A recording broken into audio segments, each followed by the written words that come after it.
Hello guys, I am Ashwani from SX coder. तो चलिए context 11111 को हम देख लेते हैं। पहला क्वेश्चन काफ़ी इजी है, ठीक है। मैं इसमें ज़्यादा कुछ बोलूँगा नहीं। इसको आप सिंपली फॉर लूप चला लीजिए, नेस्टेड फॉर लूप आइए और हर एक पेयर चेक कर लीजिए। क्यों मैं ऐसा क्यों बोल रहा हूँ, देखिए पहले आपको अपना टाइम बचाना है। तो n की वैल्यू क्या है हमारे पास, लेंथ जो है हमारे पास 50 है। तो कितना भी पेयर बचाइए n स्क्वायर हमारे पास कितना हो जाएगा 2500। ये काफ़ी कम लेंथ है, ठीक है। 10 की पावर अगर 10 की पावर 9 या 12 से ऊपर जाती है ना, तो हमारा टाइम कॉम्प्लेक्सिटी एरर आता है, ठीक है। तो इसी वजह से आप नेस्टेड फॉर लूप चला के हर एक पेयर को ऐसे आप चेक कर सकते हैं, ऐसी कोई बात नहीं है। ये आंसर ऐसे सॉल्व हो जाएगा, ठीक है। पहला काफ़ी ईजी है, तो आप एक बार खुद से ट्राई कीजिए। नहीं आएगा तो हमें कमेंट सेक्शन में बोलिएगा, मैं बताऊँगा, ठीक है। कुछ क्वेश्चन ट्राई करेंगे तो समझ में आएगा। मैं इसका सोल्यूशन बता दिया हूँ आपका, सिंपल ही है। नेस्टेड फॉर लूप आप 2 ठे चला लीजिए। चलिए सेकंड क्वेश्चन जो कि थोड़ा ठीक ठाक है उस पर चलते हैं, ठीक है। तो भैया इसमें हमारा क्वेश्चन एक बार आप देख लीजिएगा, ठीक है। इसमें कह रहा है कि भैया हमारे पास 2 स्ट्रिंग दे रखे हैं, ठीक है।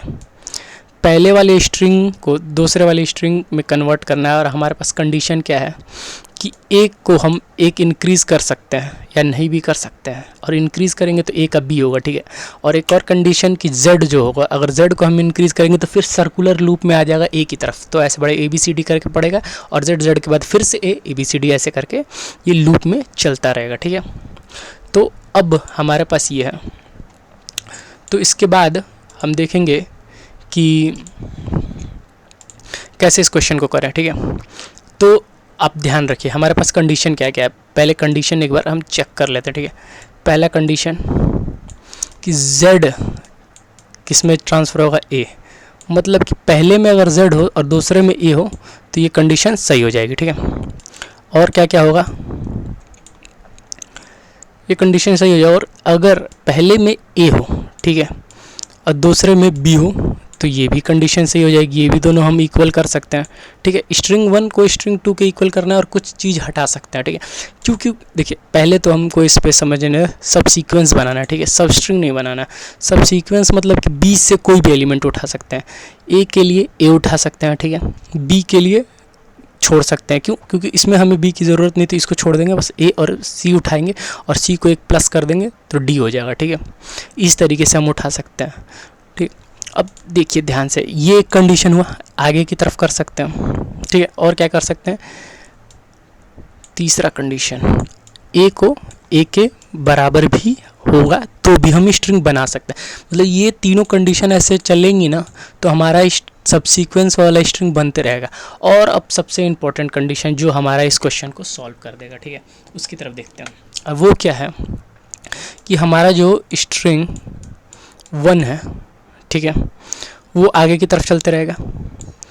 पहले इंडेक्स को हम लेंगे ए मान लीजिए, और वो चेक करेंगे स्ट्रिंग 2 के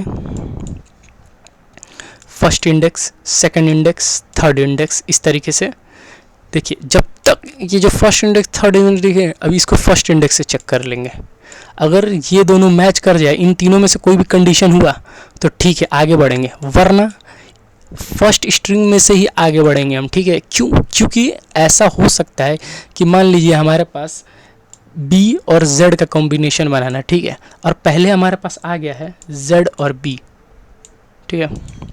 मतलब कि हमें b लेना है, b उठाना है, तो पहले हमें b का कॉम्बिनेशन मिलना चाहिए, ठीक है। b का कॉम्बिनेशन मिलना चाहिए। लेकिन अगर हमारे पास z का ही कॉम्बिनेशन आ गया तो ये गलत हो जाएगा। पहले हमें b का बनाना है, ठीक है। मान लें एक b और एक z है, तो हमें इसको ऐसे और इसको ऐसे नहीं ना ले सकते। सब सीक्वेंस है, मतलब हमें b से तो उठा सकते हैं, लेकिन कंटिन्यूअस ऑर्डर में उठाना आगे की तरफ बढ़ते हुए, ठीक है। ये चीज़ को ध्यान रखिएगा। एक बार कोड देख लेते ताकि काफ़ी क्लियर हो जाए इन सब चीज़ों के बारे में। ध्यान से देखिए जैसे कि मैंने तीनों कंडीशन बताया।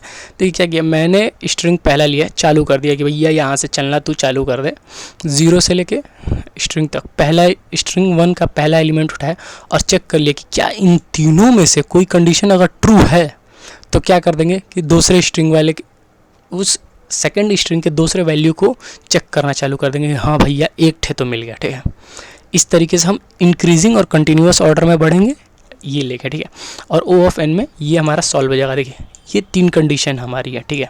और ये रहा हमारा, ये 3 कंडीशन लेंगे और क्या लेंगे, ये कंटिन्यूअस ऑर्डर, और बस इन दोनों को अप्लाई कर देंगे और ये हमारा आंसर हो जाएगा, ठीक है।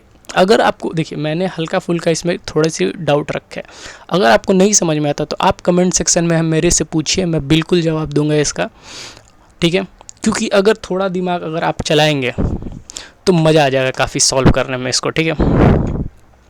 और मैं यहाँ पे एक और चीज़ बताता हूँ, मैंने यहाँ पे क्या सोचा था स्टार्टिंग में कि मैं एक काम करता हूँ, मैप में सारे वैल्यू को स्टोर करवा लेता हूँ कि मेरे पास ये भी है, ए भी है, बी भी है, क्या क्या है, और उसको दूसरे वैल्यू से मैच कर लूँगा। लेकिन यहाँ पे गलती इस वजह से आ गई कि मैप में स्टोर करवाएंगे ना तो हमारा ऑर्डर मेंटेन नहीं हो पाएगा, ये वाला जो ऑर्डर है ना ये मेंटेन नहीं हो पाएगा और यहाँ पर गलती हो जाएगी। इस वजह से मैंने इस तरीके से जाना सही समझा, ठीक है। चलिए अब आप भी सोचिए, आपका भी कोई डाउट है तो मेरे को कमेंट करके प्लीज़ पूछिए, ठीक है। Thank you guys, have a nice day, और please subscribe to my channel.